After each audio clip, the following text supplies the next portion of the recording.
Če ima Audi sodo številko v svoji oznaki, potem zdaj ponovno vemo, da gre za električnega Audija e-tron. Vsi Audiji, ki pa imajo liho oznako, so ponovno TFSI ali pa TDI, se pravi elektrificirani Audiji.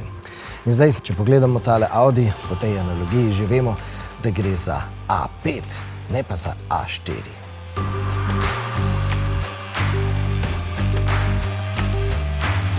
Seveda sta novo oznako dobila samo limuzina in karavan tega velikostnega razreda. SUV varianta bo namreč še naprej nosila oznako Q5.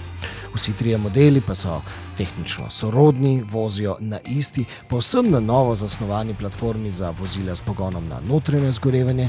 Vsi trije imajo tudi podobno notranjost, oblikovano po zadnjih Audijevih smernicah, torej z visoko nameščenim in čez vso armaturno ploščo razpotegnjenim, ukrivljenim zaslonom na dotik. Tehnično sofisticiranost tega zaslona pa so ublažili z veliko mero mehke tkanine. Na zunaj pa je oblikovalska zgodba teh bencinskih in dizelskih Audijev bolj drugačna od električnih Audijev. Can you compare the design of the combustion engine car Audis to the electric-driven Audis? The front is one point. We have the single frame grille on both cars. But on the combustion cars, the single frame grille is an air intake, so it's open, it's black. While in the electric cars, we do have the single frame grille inverted, so the center is body color and around is black. Then coming in the side of the car, on a combustion car, you still have an engine, you still have that, you need that space for an engine. You have a bonnet that is also a bit dominant in terms of proportion. In the electric drivetrains, the bonnet is a bit lower, so we don't need to cover the engine space, and the battery is showcased as the heart of the power of the car. So we use some inlay, some graphics there to showcase that's where on electric cars that's where the power is coming from. Audijev dizajn je v resnici zelo natančno definiran, kar nekaj terminov pri Audiju redno uporabljajo. In ko sem, predno so odgrnili ta dva modela zunaj na kavi klepetov z Audijevimi oblikovalci, sem jih dregnil, da predvidevam, da bo šlo večinoma tukaj bolj za evolucijo, pa so me hitro popravili. Ne, ta dizajn bo bistveno bolj progresiven. Progressive design means that when aesthetic shapes and bold design comes together with innovative technology, we make Vorsprung durch Technik visible. That's what we always claim. So the important thing about Audi design is to showcase the technology, and if both goes in line, then we create really attractive products that also are remaining timeless and stunning for many years to come. Poglejmo torej, kje lahko to napredno tehniko vidimo. We managed to implement all the technology in a really compact element. We don't have a splitted light or something, it's all just in one clean element. We have this upper layer that is the day running light with this digital signature, as you can see here. And this is what we see, and we split it, the geometry with this edge just to make an emphasis in this upper layer. And all the functions are retained in this negative surface, in this volume that is recessed towards the inside, so we can read it even more slim in some points. What do you mean negative? Because it's the surface is facing down, therefore the elements are pushed in, they are more in the shadow, and therefore we create an emphasis in the upper layer. In the Avant, it's like a definition that also has this center of tension here, so it really feels long and stretched and has this nice powerful stance, with this bulging quattro blister, with the C-post having a really full and nice solid volume, all sitting on the back. This corner is almost my favorite corner on this car. So much power, so much stance, beautiful side of the car. This part is especially important because actually we reduce to the maximum the design of this area. We just make a really big surface, really clean, going from side to side. So it actually creates this calm and elegant feeling of the rear end of the car. Yeah. We have to see also that the connection with the rear glass, it goes all in one go. So it helps us to create this powerful shoulder in the rear end, and it connects to the body side and to the front lights with this really precise line that goes all the way through. It actually creates the width impression of the car, and it emphasizes the width impression. We have a longer wheelbase. The car gets stretched, especially benefiting for the cabin, but also for the exterior design.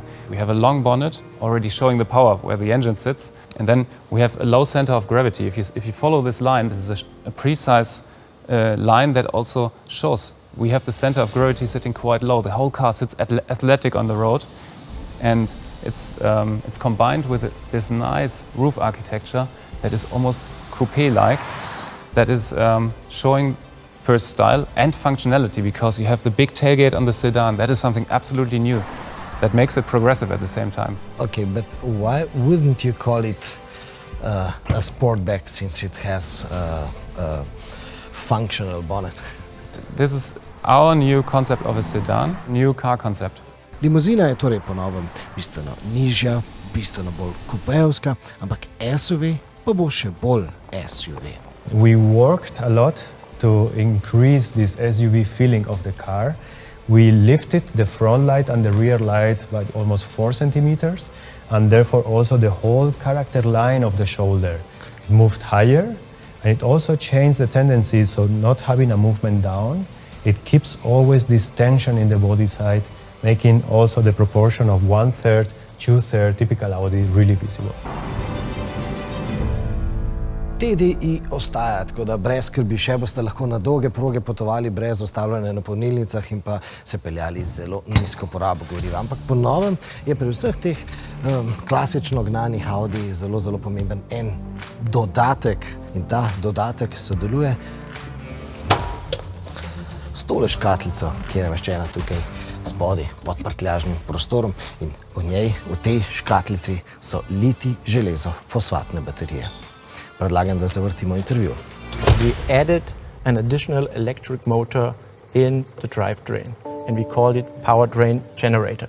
This technology allows you, for example, electric parking and maneuvering, or maybe from one traffic light to another. With a smooth acceleration, you have electric driving parts possible with this new system. How powerful is this system? The system has up to 18 kilowatt for accelerating and up to 25 for recuperation. This 25 is quite a lot. It's a lot, yes. Former technologies allowed 7.5 kilowatt, for example. Kilowatts, and now we have 25. Yeah, it's a much increase. What is the secret behind? The secret is that we use a new battery, a lithium iron phosphate battery, integrate in the water cooling system of the car. So we have it always to the suitable temperature, the battery, 40 to 60 degrees. And so we're able to charge and discharge this battery very often and very fast. If you compare to the lithium-ion batteries, what are the advantages of the LFP battery? The LFP battery is very stable for charging and discharging cycles. So we have a very powerful battery, have a long durability. There is the engine. Here's the transmission. The powertrain generator is added at the end of the transmission. Yeah. That's special, right? That's special, yes. It's special, it's absolutely new. And you can use this powertrain generator for front axle and for our quattro. It's always the same, and it's fixed, put it at the end of the transmission. So this you can add on also to the diesel engine and to the gasoline engine. Yes, yes. It's in the A5 family, it's added to our diesel engine and to our V6 S model engine. No, postopoma bodo ponudili še bolj elektrificirane bencinske Audije, takšne, ki bodo zmogli kar okoli 100 električnih kilometrov. You can expect two types of our plug-in hybrid. We are starting with 220 kilowatts, and we will have a second version with 270 kilowatts. The basis for the combustion engine is the 150 kilowatt TFSI engine, and they are all quattro. In seveda pri Audiju ne gre brez napredne svetlobne tehnike. Na tem področju je namreč Audi pravzaprav ena od vodilnih znamk. So we saw the proximity indication. Tell me the story about it. This is a light signature that is actually alive. You can feel, I always compare it a little bit to a heartbeat. It can be also, you can see it as because being red as a campfire. You feel that is in motion, that something is breathing, and it's almost radiating warmth physically It feels really, when you look at it, it has a complete new aesthetics. We call it aesthetics in motion because it's such a new thing. And of course, it needs to be fulfilling all regulations. So what it does, there's an algorithm behind it that always delivers the exact same light intensity in total. So it can be used on road because of this algorithm. We don't see that on any other car on the road. I agree, it really feels like it's hot. Če se še enkrat zdaj na koncu vrnemo k označevanju teh modelov, se pravi, če povzamem, A5 je postal novi A4, pa A6 je postal električen, zato bo naslednji klasično gnan A6 pravzaprav A7 in naslednji klasično gnan A8 bo pravzaprav A9. Ampak seveda o vseh teh novih Audijih bomo govorili, ko bo za to napočil pravi čas. Zdaj je namreč napočil pravi čas, da si vi pogledate vaš naslednji klik. In danes vam za naslednji klik predlagam zgodbo o Audiju, ki je dejansko definiral, kako vsi ti novi Audi izgledajo v notranjosti. Torej, poglejte si Audi Q6 e-tron.